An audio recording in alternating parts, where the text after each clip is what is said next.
Hey everyone, it's your buddy, it's your pal Karnak, Star Wars Armada Explained. We're going to be looking at the Firespray Squadron for the Imperials today. So the Firespray is a rogue squadron the Empire gets. So let's take a look here, down here at the card. So you'll see here its stats right below its name. You'll see it's a generic, means you can bring as many of them as you have squadron points, which is 134 squadron in a standard tournament game. Bottom left hand corner, you're going to see its little icon. Opposite that, you're going to see its point cost. It's 18 points, so a little spendy. What stats does this ship have? You'll see there in the yellow box. You'll see how many movement it has. It can move up to distance 3. The next box is its hull value, 6 hull. Anti-squadron armament is 3 blue die, and its anti-ship armament is 2 blue die. It's one of the rare double blue die bombers the Empire has. So it's got the bomber keyword and the rogue keyword, so pretty straightforward. So bomber is just when it's attacking a ship, it is able to utilize critical symbols as damage, and it can resolve a standard critical effect. Because typically when squadrons are attacking ships, the only icons that count is the blue, the hit symbol and not the crit symbol. Bombers are able to use the crit symbol, and they can generate a critical effect. The ship also has the keyword rogue, which means that in the squadron phase, it can move and attack, compared to squadrons that don't have this keyword that can only move or attack. And again, squadrons like Rogue can still be activated in the ship phase and treated as normal squadrons. And again, if you don't activate them in the ship phase and you wait for the squadron phase, they can still activate and move and or attack in any order that they choose. So again, they have the 3 blue anti-squadron dice. They have the 2 bomber dice. Why don't you see very much play from them? Well, typically for Imperials, they just have so many great ways of already activating and getting squadrons around the board that you really don't see terribly too much use for rogues, especially for something that costs 18 points. See, that's almost as much as most aces that can do their job as well or even better. So, not to say that you still don't see them occasionally. There's just sometimes better options. So that's the generic Firespray. There's not anything really crazy or anything going on with them I need to point out. So let's move on to the first hero that was released with the Firesprays, and that's Boba Fett. So Boba Fett, you'll see in front of his name, a little dot or bullet point, signifies he is unique. He flies Slave 1. Now, I do want to make a quick distinction in that Hondo and Natka also flies the Slave 1. What does this mean? You can only have one Slave 1 on the table. So even though it's being flown by different pilots, just much like I covered the Millennium Falcon, even though it's being flown by Han Solo or Lando, there still is only one Millennium Falcon. In this case, again, there still is only the one Slave 1.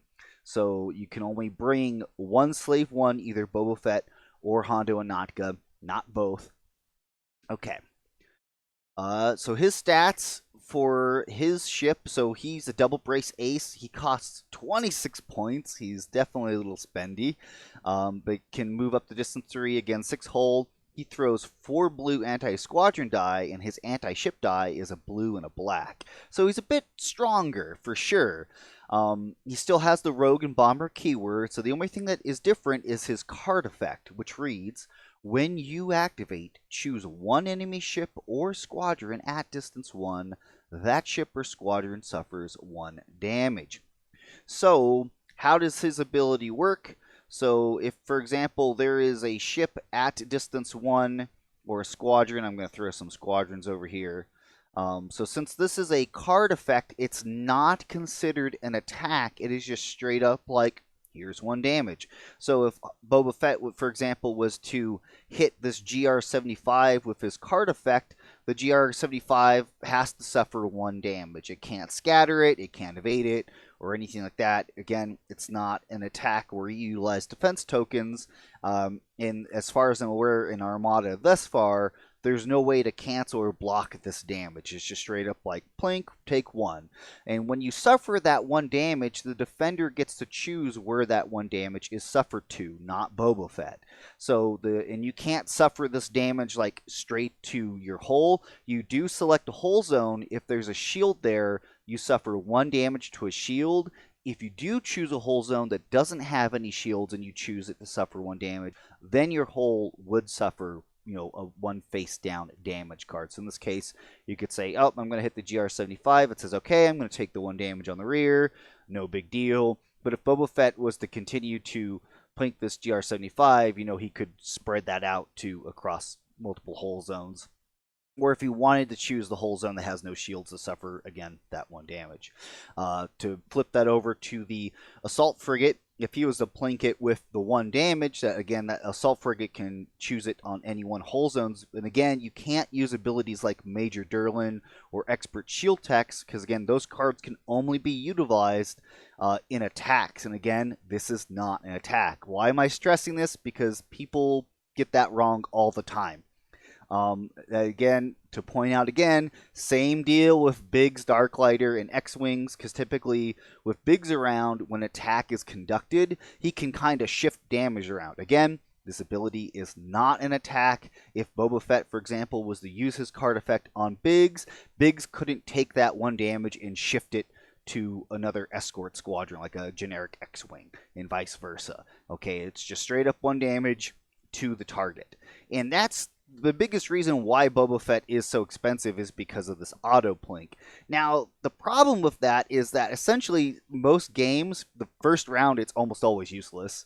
By the second round, sometimes you can use its effect, usually not. And again, the last round, typically it's pretty rare that you're going to get a huge amount of use out of, either because he's been killed or most other targets are either destroyed or running away. So you really only have 3 solid rounds where maybe you'll get to use his ability, and even then, like, it's just, he's expensive for that effect, and his effect isn't all that great.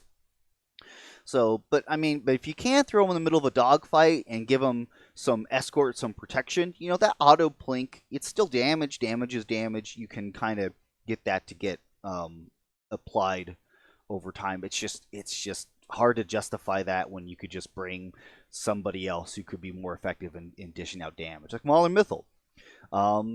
So another thing I do want to point out about Boba Fett's card wording, and I want to make sure that I'm not missing anything else regarding Boba Fett. No. Okay, yep, so this is the last part. So some people, and I've seen some people get this wrong before, so let's say Boba Fett, for example, Dutch Vander flies up, which his ability is if he hits a squadron, if that squadron's unactivated, they become activated. So let's say Dutch flies up, he blasts away at Boba Fett, he rolls a damage, and Boba Fett's activation slider is toggled. I've seen some people try to argue, oh, see, when I activate, so I'm activated and I get to do an auto damage. No, that's not how that ability works. So even though he is technically being activated, either by Dutch Vander or maybe like Flechette torpedoes or some other method, it's, again, specified on the card when you activate, as in that squadron is choosing to activate, not when somebody else comes along and activates for you. Okay, very important distinction there. So again, if Dutch Vander or something else comes along and activates Boba Fett, and it's not your decision that he's activated, his card effect does not go off. The only time Boba Fett's card effect goes off is when you, as in the player, are activating, and Boba Fett, as in you, is being activated. Okay? Because again, I've seen people try to make that argument, and that's just not how that works, and that's not how it works within RNG. All right. And that same thing applies to, for example, like IG-88. I want to make sure I'm being clear on that, and there's going to be a reason why I'm going to specify that here in just a second. So Hondo Onatka. And that's Boba Fett. There's nothing else crazy going on with him. So Hondo Onatka, again, he's got a little dotted bullet point in front of his name, signifies he's unique. You can only have one of him in your fleet. Same thing with the Boba Fett squadron. And again, you can only have either Boba Fett or Hondo Onatka. You can't have both. And he's got pretty much all the same stats, except his anti-ship dice is double blue instead of blue-black. He costs 24 points. Again, double brace ace. He's got Bomber, Rogue, like the normal fire sprays, but he also has Grit. And what Grit allows is, for example, if he's only being engaged by one squadron, he can still be like, nope, I'm out of here. You're not stopping this. But if he's engaged by 2 squadrons, even if that second squadron, for example, is heavy, like Dutch, Hondo Ohnaka is locked into his position until either all non-heavy squads are eliminated or otherwise the non-heavy squads are somehow given heavy or some other effect. Okay, so let's talk about his card effect. Put these guys back real quick. So his card effect is, during your activation, instead of attacking, you may toggle the activation slider of one squadron at distance 1 to the activated side. If it was already activated, you may place it anywhere at distance 1 of you. Okay, so he's got essentially a two-sided ability that you can choose to use with him. The initial part is, instead of moving and attacking as normal, you can decide that, hey, instead of attacking, I can do this other effect like activating a squadron straight up. So for example, let's say Hondo Ohnaka is over here and we've got like Biggs and Dutch over here unactivated. So you activate Hondo, you move him over at distance 1, you say, hey, I'm at distance 1 of Dutch. I see Dutch is not activated. Instead of attacking, I'm going to activate Dutch Vander. Boom. That is, you can auto activate a squad. So Hondo can essentially be pretty strategic in eliminating, like, maybe the enemy only has one squadron left, but maybe that squadron's going to kill something of yours. Maybe you don't want that squadron to activate and do nasty bad stuff. So you're just trying to say straight up, like, I don't want you to do anything. So I'm giving up my attack for that purpose. Otherwise, let's say, for example, same situation except Dutch is already activated. You activate your Hondo Ohnaka, you fly up and you go, oh man, I really would like to shoot Dutch, except he's being protected by Biggs, by Escort, and I have other squadrons that want to hit him. Instead of attacking, and he's already activated, I'm going to move him and place him at distance 1 of Hondo Ohnaka. So you essentially can pick him up and chuck him behind you, and now he's out of position, and now you can just wail on Dutch, and he's got no escort around him to protect him. So again, you can either toggle the activation of the squadron instead of attacking. If it is already activated, then you can move it at distance 1 of you. Now I do want to point out that, again, the squadron needs to be already activated in order to move it. You can't choose to just move it instead if it's not activated. Okay, so it's either in an order of sequence. Instead of attacking, you can choose, if the squadron is unactivated, to activate it, and then Hondo's done. Or if it's already activated, you can move it. But you cannot move an unactivated squadron. And you can choose any squadron. It can be either enemy or friendly. I don't believe it makes a distinction between them. Nope. So you can either activate a friendly squadron if you wanted to. I don't know why you would do that. Or you can move a friendly squadron. I've seen some situations where people are like, oh, hey, I've got, like, for example, IG-88's in danger, so I'm going to pull them out of danger. Things like that. Now, to go back to that whole point about, what is activating and not activating. Like, for example, say we do have a friendly IG-88B and he's unactivated, and you move your Hondo Ohnaka in. Can you activate IG-88B and his ability goes off? Either him or Boba Fett? Again, no, because it's only when you, as in that squadron, activates, not, again, being forced to activate by something like, again, Hondo Ohnaka or Dutch Vander. It doesn't work for IG-88B anyway, because it can only be done at the start of the squadron phase, and again, for Boba Fett, it's only when that squadron activates, again, not when it's activated by a different squadron. I want to make sure I'm being very clear on that, because again, people get that confused. It's easy to, I understand why they can confuse about it, which is why I'm trying to be crystal clear. So what about a situation, for example, where you've got Maul or Miffle, we'll say he already came in and did a splash damage on Biggs, and maybe he shot him up a little bit. Can Hondo come in and pick up Maul, because he's already activated, and pick him up and put him back down again, and will Mauler splash damage again? Again, no. Read the wording. For Maul or Mythal, it's only when he ends movement, and that's a very specifically defined game term, is when you, after you move, and Hondo says you place a squadron. Placing in movement two different things. Again, Mahler's ability only goes off after he ends movement, which is not placement. Hondo Ohnaka can place a squadron when he picks it up, but it's not movement, so it wouldn't resolve that effect. And this is important for something like, for example, the station or a Purgle. So, for example, let's say Mahler was down to 1 health and he came in and healed once on the station.